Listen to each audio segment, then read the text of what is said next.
Ration फालनकनि बिसिंथै जुदा जुदा नांबानि बानायखोनै याफानाबगै नाहारबं नाहारका ताबुकनि हास्ते हापां आबनि बिसिंथै ration फालनगो आसामबो चेंसावै रिजाखा थगनि सिमिक चेंगै जुदा जुदा मानिखोनै रिजागै तंगो तै तंक संतनाय लुकुरकबो आसंनो तंथलाइजाक अबहायनो ककसावै खोनारिका रेशन फाइनारा कक्तमाथ्रे बिस्कांग গতকালকে যে গোমতী যে ঘি দুধ এগুলি উদ্বোধন হয়েছে তার জন্য মাননীয় মুখ্যমন্ত্রীকে আমি অনেক অনেক ধন্যবাদ জানাই।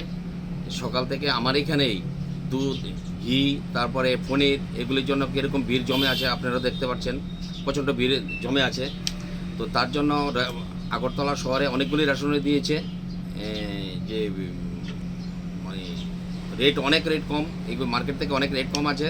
ঘি এই যে আমার এখানে ঘি আছে, সকাল থেকে আমি অনেকগুলি ঘি বিক্রি করেছি, আইসক্রিম বিক্রি করেছি, পনির বিক্রি করেছি। তাতে আমি রাজ্য সরকারকে ধন্যবাদ জানাই, মাননীয় মুখ্যমন্ত্রীকে আমি অনেক অনেক ধন্যবাদ জানাই।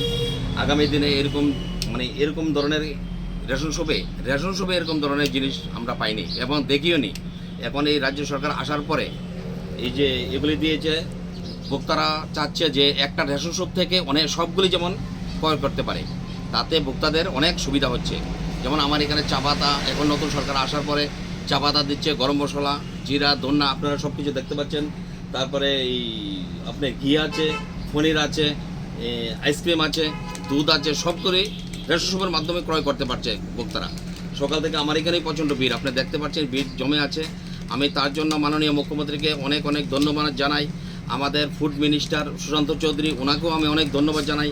উনি আসার পরে আমাদের যে রেশন শপের সব কিছু আমরা ঠিকঠাকভাবে কাস্টমারকে দিতে পারছি, মানে ওইটাই আমি রাজ্য সরকার প্লাস আমাদের ফুড মিনিস্টারকে অনেক অনেক ধন্যবাদ জানাই। বিশেষ করে যে স্বচ্ছতাও এসছে, যে আঙুলের টিপ ছাড়া যে এরকম জিনিস নিতে পারবে না ভোক্তারা, এই স্বচ্ছতার ব্যাপারটা আগে যেমন আমি অনেক কিছু শুনতে পেরেছি যে রেশন শপ দুর্নীতি করছে, অ্যাকচুয়ালি সত্যি মিথ্যা আমি জানি না। এখন যেমন এই ক্রস মিশিংয়ে দেওয়ার কারণটাই একটুই, যে ইচ্ছা করলে রেশন শপের ডিলারও কিছু করতে পারবো না। কাস্টমার যতক্ষণ পর্যন্ত ফিঙ্গার দিচ্ছে না ততক্ষণ পর্যন্ত কিছুই করতে পারবে না। তাতে এখন চুরির কোনো রাস্তা নেই। যে আমাদের ফুড মিনিস্টার ওইখান থেকেই মিনিস্টার বা ফুড ডিপার্টমেন্টের যে আমাদের মানে অফিসাররা আছে, ওইখানে বসেই ওরা দেখতে পাচ্ছে কোন রেশনে কতটুকু মাল আছে। এখানে চুরি করার এখানে কোনো কিছু নেই, তারা এখানেই বসেই দেখতে পারবো যে আমাদের এখানে মাল কতটুকু স্টক আছে, কতটুকু স্টক নেই, সব কিছু এখানে দেখতে পারবো।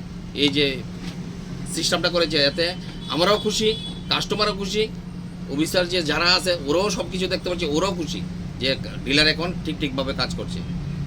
খানে পাইলে তো আমরা ভালো, বাইরে থেকে একটা দুইটা কিনে থেকে রেশন শপে যেহেতু ডাল চাল চিনি এটার সাথে বাকি জিনিসটা পাওয়া গেলে আমরা দেখে খুবই উপকারী আমি মনে করি আর কি, আমার ব্যক্তিগত।